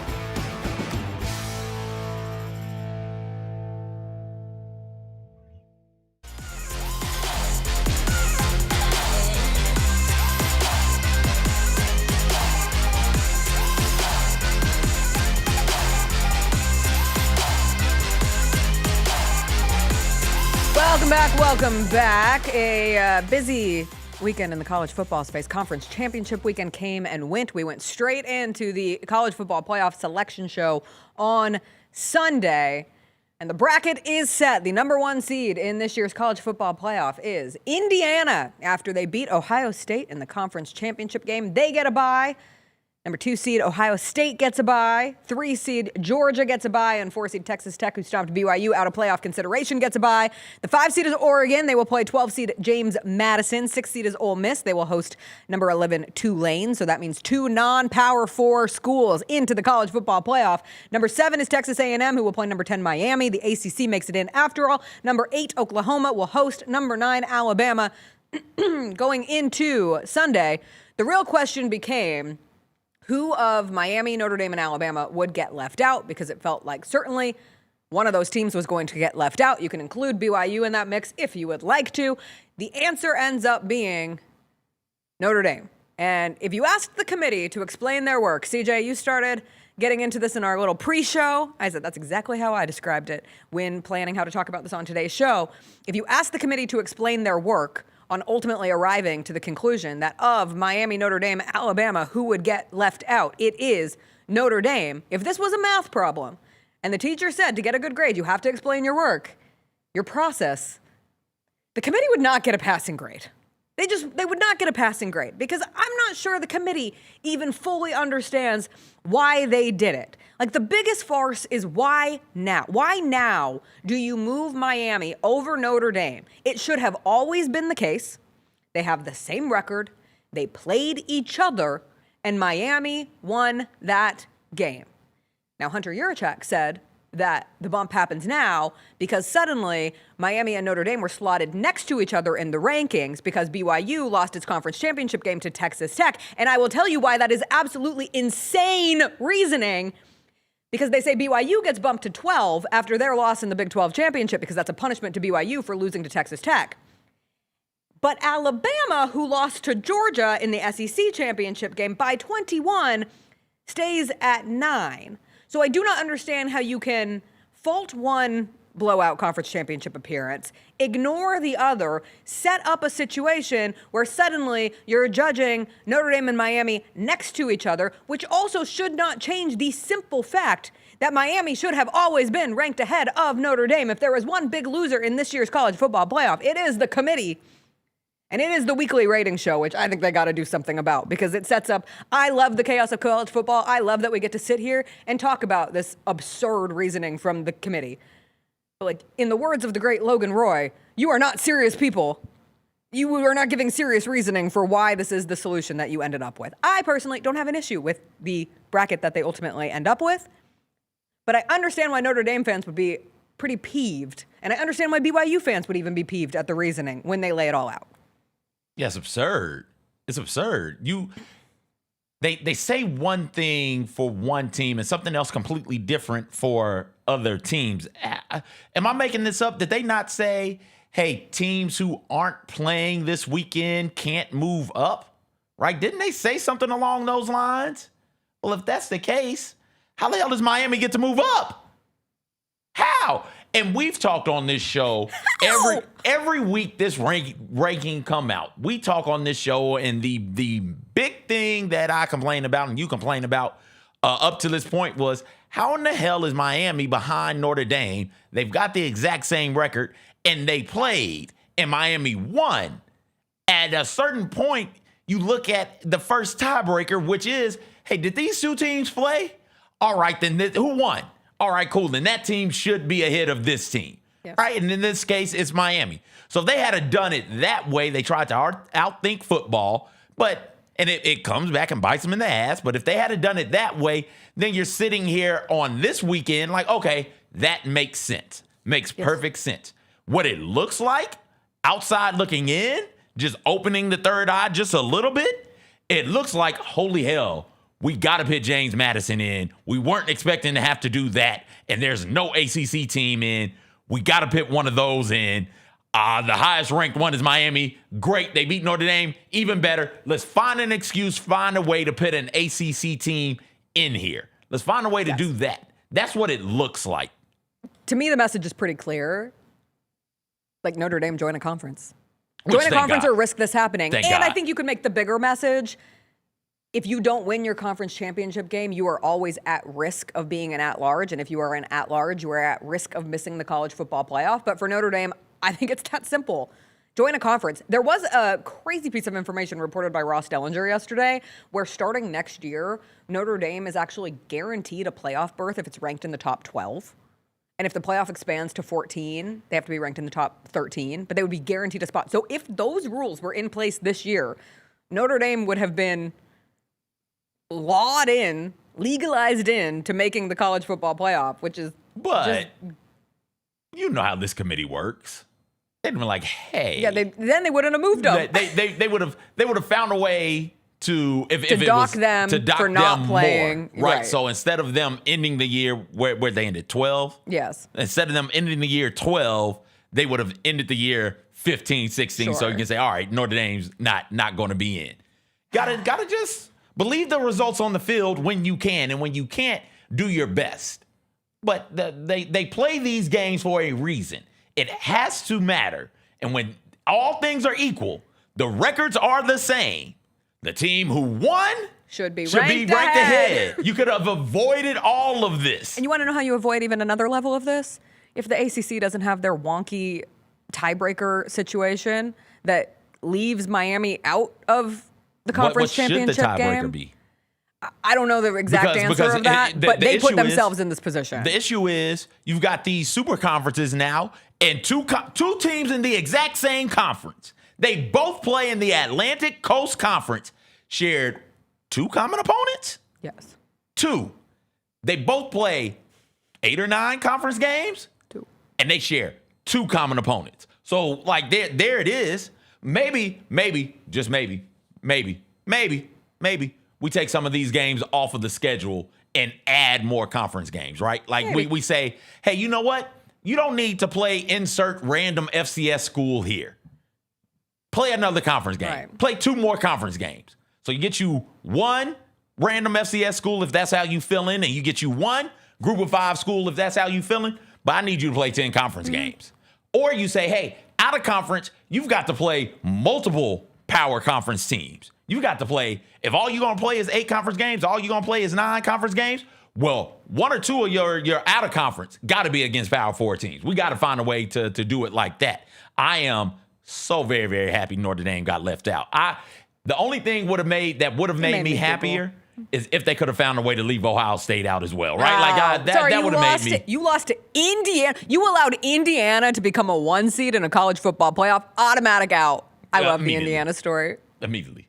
I enjoy it so much. We talked about, just the way you love underdogs in these types of situations. And my stance has always been, okay, even if you get rid of the group of 5, you'll still have underdogs. Is Indiana not an underdog? They're a good story. Ole Miss not an underdog? They're a good story. In terms of things I'm rooting for in the college football playoff, let me order them. Okay. Well, number 1. Yes. Either James Madison or Tulane somehow finds a way to win their first round matchup. Okay. It would delight me. If we're rooting for funniest outcomes possible. I prefer James Madison. I prefer James Madison because my other funniest outcome involves Ole Miss. So I would prefer James Madison. And that makes it even better too. Because James Madison, not even in the glorified American that seemed destined to get a team. No, they had to let James Madison in because Duke won the ACC championship game. Incredible. So you get the Dukies in James Madison coming in and having an opportunity to play. So I'd prefer for it to be James Madison because listening to the pundits on ESPN yesterday respond to the 2 non-power teams being in the college football playoff was borderline nauseating. You would have thought that this was the worst day of their lives. Like, this is why we must change things. Like, listening to Nick Saban talk about it. I mean, and I've discussed it on here. I think it's all moving in that direction anyway. And so an event like this is cataclysmic for the future of non-power conference teams having a direct path to the playoff. I've seen the option of you have to be ranked in the top 20. I'm fine with that. I think if you have to have a top 20 designation in order to make the playoff, I don't think anyone argues with that. It still provides a legitimate opportunity for a non-power school to make it into the playoff. Tulane, in this case, would have made it this year. Funniest things. One of them winning their first round matchup. Funny thing number 2. Ole Miss wins a national championship after Lane Kiffin leaves for LSU. Like, I will be genuinely rooting for that to happen. But number 3 is just the number 1 seed winning it all. Indiana winning a national championship, which is crazy to say because they are the number 1 seed, but you will be looking at them through the lens of Indiana football, the entirety of the college football playoff. That Fernando Mendoza interview that had everybody talking after the game, and he had his Heisman moment, and now I really want a Heisman speech from Fernando Mendoza. But there's something just so damn endearing about him. Like, you can goof on it all you want, whatever. But he's just a sweet guy who made big plays to lead Indiana football to a win over Ohio State in the Big Ten championship game. 2 incredible Heisman moments. He's got the stats. 1, he's had the Heisman moment on the road against Penn State, a place they hadn't won. And God knows how long it's been. And then he has the other moment in the Big Ten championship game against Ohio State, right? And Indiana is the 2nd losingest program in the nation. They're playing Ohio State. Some would say that's historically, traditionally, that is the Big Ten. Mm-hmm. Like they would say big 1, little, however many teams are in the Big Ten now. Big 1, little 9 once upon a time. Big 1, little 12 at once upon a time, you know. It's Ohio State's conference, some would say, although Michigan, I think, has more conference championships, but whatever. Right? They're playing that. The pinnacle of Big Tendom. They're playing that. And they hadn't beaten them in 30 years or something ridiculous like that. It's been since the 80s. You'd have to go back to find the last time Indiana football beat Ohio State. And they went out there and they looked good beating Ohio State. Now, Ohio State had a bunch of lapses in the red zone in particular, but we're not talking about that. We're talking about Indiana and what they look like. And we are going to your point, look at them like same old Indiana. And this is not same old Indiana. This is very clearly the best college football team in the nation. They deserve to be number one. They should be number one. If we were still doing it the old way, that would be your national champion. Yes. Right, like that, but we wouldn't be voting for anybody else, wouldn't be talking about anybody else. That would be your national champion. I'm glad we don't. I'm glad we don't, because I don't want to sit here and listen to Georgia complain about, well, you know, we would beat Indiana, or Texas Tech, well, you know, we would beat Indiana. You know, I don't want to sit here and hear any of that. I want to see them settle it on the field. But as of right now today, Indiana football, best football program in the nation. And that is insane to think about. The only thing crazier than that, or as crazy as that, is the fact that Texas Tech is also in. And think about what they've been historically. Best college football team money can buy. Texas Tech, the Red Raiders. And they throttled everybody. Everybody they were beaten by 30 points. So you're getting them in there as well. Another underdog. Ole Miss can't win the SEC. Can't win your division outright in the SEC. Do you really have a good record against your rivals outside of Mississippi State? No, but look up. They're in. Do they got a coach? They got one, but their coach this season left. They're in there, right? You've got these legitimate cellar dwellers in their conferences making it to the CFP with a chance, and a good chance, all of them, to make some noise in the playoff. I want one of them to win it so very, very badly. It doesn't matter which one. Indiana, Texas Tech, Ole Miss, go ahead and win it. And this will be the sign. This will be the signal that it is a legitimate changing of the guard, and there's a change of the times in college football. I can't wait. Oh, it's going to be great.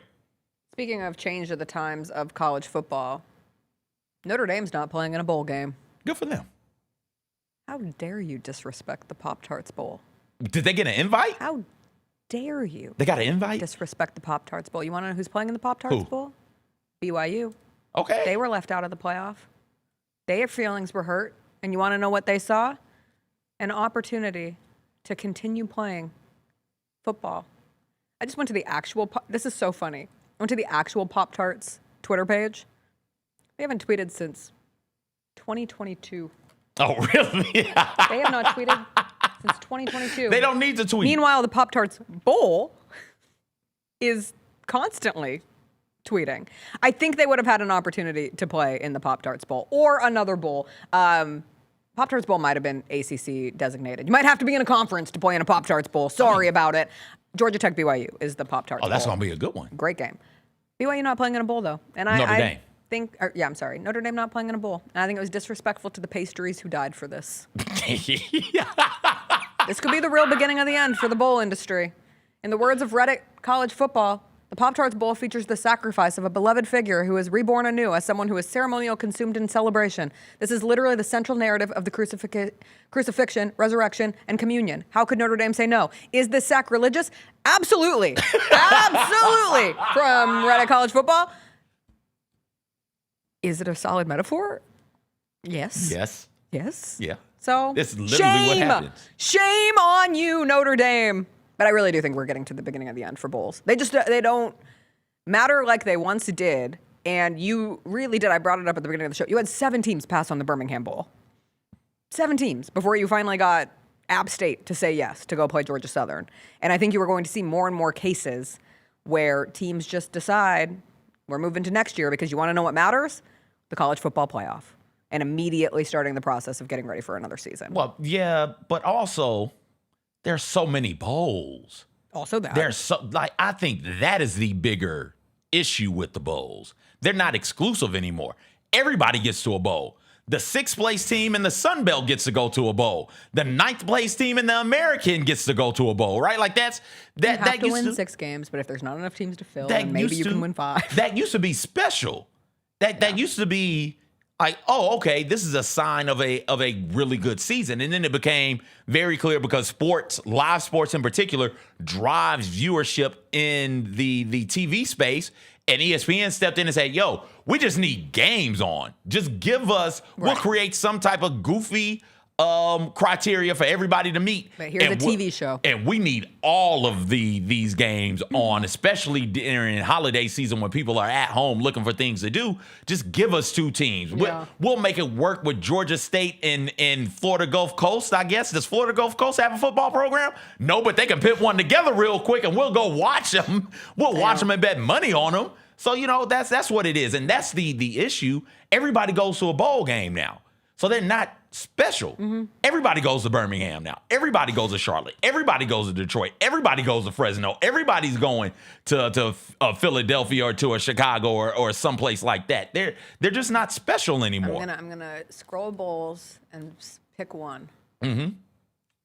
The Bucked Up LA Bowl featuring Boise State and Washington.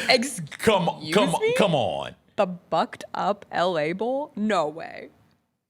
Oh, I will say one of my favorite just exercises of the year is going through the bowls and finding the new sponsors and figuring out what the hell they are. Bucked Up LA Bowl is already at the top of my list. Do you have a favorite former sponsor? Incredible. Popeyes Bahamas. Popeyes Bahamas was a GoDaddy. dream. I liked when it was the... Is it still the Mikey Car Care Bowl? Is it? Is Meineke or whatever it is? I think so. Okay. So they're in there. No, they're gone. No, they're gone. They're gone. So what is They're it now? no more. I liked when it was the... Oh my gosh, what was the humanitarian bowl sponsor? I can't remember. Whatever. My favorite was the Sheraton Hawaii Bowl. That's all I can ever come to. It meant so much to me. I have a towel. Didn't My somebody... bath towel is still a Sheraton Hawaii Bowl towel. Didn't somebody get in trouble for stealing at a belt during the Belt Bowl? Yeah, no. They shoplifted at a belt, At a and belt. they got a gift card. They had gift cards. That was crazy. It was crazy. But yeah, make bowls a bit more exclusive, but we're not doing that. That toothpaste is out of the tube. And it doesn't matter if Notre Dame plays in a bowl because we're going to watch anyways. Notre Dame versus BYU, we're going to watch and it's going to do numbers. Yes. BYU Georgia Tech, You're gonna watch it's and not going to do it'll do Notre Dame numbers, but it'll certainly be better than whatever slop is on TV these days. It is definitely going to do that. Slop. All right, I told you to prepare a half dirty dozen, and now it's 9:29, and I don't quite know what to do with our NFL weekend. Oh no, you want to just run through them super quick? Yeah. All right, Jalen, just throw them up and we'll talk about it. Okay. Whatever order you got it in, Jalen, Okay. just throw them First up and let's one. talk about it. This One is quick thing about it. The biggest story of the weekend, though, was injuries. Oh, gosh. I mean, obviously, like the Chiefs dynasty dies and the big NFC Well, North now game you're- between you're- the Packers you're and going the around it. Bears. So now Okay, we- so we're now going we're with the doing Chiefs Chiefs dynasty dynasty. dies. And oh no, Travis Kelce. I got to hold on to What that are player. you doing? Got to catch that. What are you doing? That was really the story of the game for Patrick Mahomes, who was once again doomed by drops of his receivers. The Travis Kelce drop was so bad. They have 21 drops this season. It feels like something we talk about yearly, but they've gotten away with it. Last night, not so much. Statistically speaking, Patrick Mahomes, 42% completion percentage in that game, his career low. First ever 0 touchdown, 3 interception game. And for the first time in nearly a decade, the AFC West will have a new division winner. Chiefs dropped to 6-7 with their loss to the Texans. Oh, yeah. And they now are not capable of winning the AFC West. So you will have a new AFC West champion for the first time in 9 years. They now have a 16% chance of making the playoffs. It is likely not happening this year. Mathematically, unlikely for the Chiefs to make the playoffs. And that is the end to a pretty incredible run from the Kansas City Chiefs, where you had Patrick Mahomes in 7 seasons as the Chiefs starting quarterback, never missing an AFC championship game, has 5 Super Bowl appearances, 3 wins. If they miss the playoffs altogether, do we say the dynasty is over? Yes. It's at least paused. Yes, it's over. We saw this with the Spurs, where like we give that Spurs credit. Well, no, maybe not, because we gave that Spurs team credit. They didn't win. I think they got 1 back-to-back, but they won 5 in 9, 10 years or something like that. And so we gave them credit for being a dynasty It depends on what happens next year. Next year, they can't miss. If they miss next year, it'll definitely be over. But if they get back to a conference championship game or a Super Bowl or win it all, then I think you could say, oh, look at this little lull here in the dynasty, and boom, look at what they went on to do. That Patriots dynasty, another great example of a long dynasty. But there was a stretch there, a pretty long stretch, where they weren't going to Super Bowls. And I don't think they were winning playoff games either. I think they made the playoffs. Yes, I don't think there was a year. There was the Castle year. They won 11-5. Yeah. And missed the playoffs. But we still give because of what happened after that. So we'll see when it's all said and done what it looks like. We were supposed to be quick, Jessica, and we spent 2 minutes on the Chiefs. Well, here you go. Is this a catch? Yes. Yes. Okay, great. 1, we agree. 2. They must have called it a catch in the game. Did they? No. All right, 2. But they somehow called the Aaron Rodgers His interception knees were turn to down. own catch a catch, which is insane. Also, and this game was a fun game to see. Rodgers. Did not know that the Steelers could throw the ball past 20 yards. They had 7 completions over 20 yards. DK Metcalf finally showed up in a big way. And I say finally, but I don't think it's on him. I think it's just a system thing. They had 7 passes over 20 yards yesterday in that game alone. They came into that game with only 4 passes of over 20 yards. They had, 284 yards passing in that game? They averaged 284 total yards on the season. That Steelers offense looked explosive at times. Aaron Rodgers is sassy again. Yeah. He got some sass in his post. He hit us with Maybe you guys will shut the hell up for a week. Discount double-checked us. Mike Tomlin's not going to have a losing season, people. I don't know if he's getting to the playoffs. And Aaron Rodgers is not going to be the person who is partially responsible as the quarterback of a Mike Tomlin coach team. He does not want that. Mike Tomlin does not want that. They got the win over the weekend. We didn't send a play from this game, but I would argue that the biggest game was the Packers-Bears game. Yeah. NFC North. Packers back on top. Bears dropped from 1 seed in the NFC to 7 seed with the loss. They also play again in 14 days. Josh Jacobs was awesome. Jordan Love was spectacular. Christian Watson has emerged as his number 1 target. I thought from what I saw of it, I was watching the game congruently with being here and prepping for the Grizzlies game. Caleb Williams looked really good. I know he threw the pick to end the game, but there were a couple moments where he just kept plays alive, had some really nice balls. He's not a perfect quarterback, but he's so athletic, which will always elevate him to being able to make those kind of plays. I'll be curious what things look like the second time they play, but I am thrilled that the Bears-Packers rivalry seems to be back with serious juice. I think the NFL is better when the Bears and the Packers are both good enough to matter when they play each other. Cold weather outdoor teams, Bears-Packers, that rivalry. Yes. The Steelers and the Ravens, and throw everybody in that AFC North, assuming they're good. That's just football. You need the cold weather rivalries because that's what makes watching this thing super enjoyable. Cold weather Give games. Me the snow game. Give me the Bills were in the snow, weren't they? It was so beautiful. Yeah. I just enjoyed it's like literally watching a snow globe.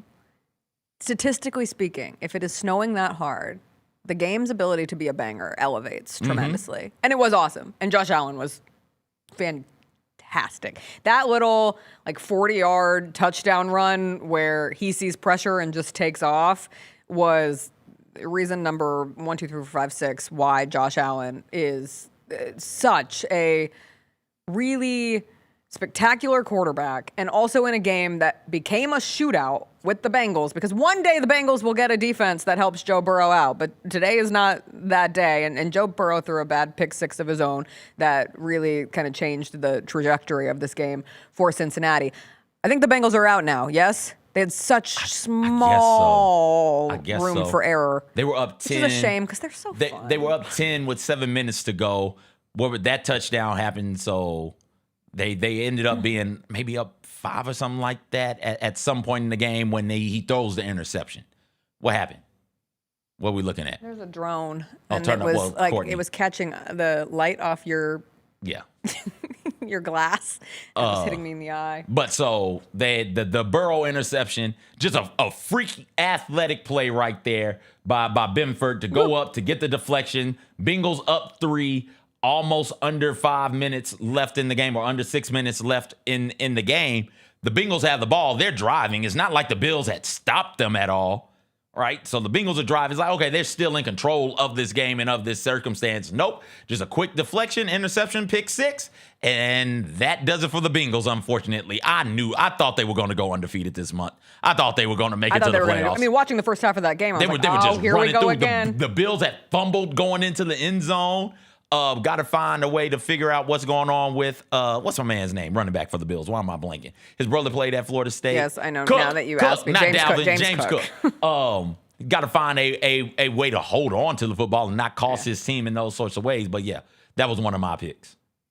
Did we have anything else? I think there are 2 more. Jalen, just throw them up. Oh, you threw the Daniel Jones Achilles tear. We don't have to show it. Okay. I don't want to show it. The second it happened, I was like, he tore his Achilles. Can we just show him and slamming the helmet? Yeah, that's when I really knew. The helmet slam was for real. Like, oh, okay, he's done. Because you know how this works in my household. Someone goes down, I go, oh, he tore his Achilles. And Chris goes, Jessica, just every lower leg injury is not an Achilles tear. And I go, no, this time Daniel Jones absolutely tore his Achilles. And they knew fast, and he knew already, and he was not happy. And it stinks because he's in a contract year. And their assumption was that the Colts would want him back, but now you're coming off an Achilles tear, and it's just a bummer. And the Colts now have opened up a sincere window for either the Texans or the Jags to win the AFC South. Remember when we thought the Colts were a Super Bowl contender? Look how fast things can happen. And remember, we were like, oh, we don't trust Daniel Jones. And not this moment. This moment is Indiana Jones. This moment is not what we were talking about. But he went on the road to the Chiefs, and then they lose. Right, like that was like, okay. Yes. There's a limit on what this is. Do they have a lot of wins? Sure. Yes. Can they beat good teams when it matters? The Chiefs, it mattered to. They had to get that win to stay in the playoff hunt at that time. And it was like, no, the Colts can't. So thoughts and prayers to Daniel Jones. So wish him the best. And peas. Shedeur balled out in the Browns-Titans game, but who got the win? Titans.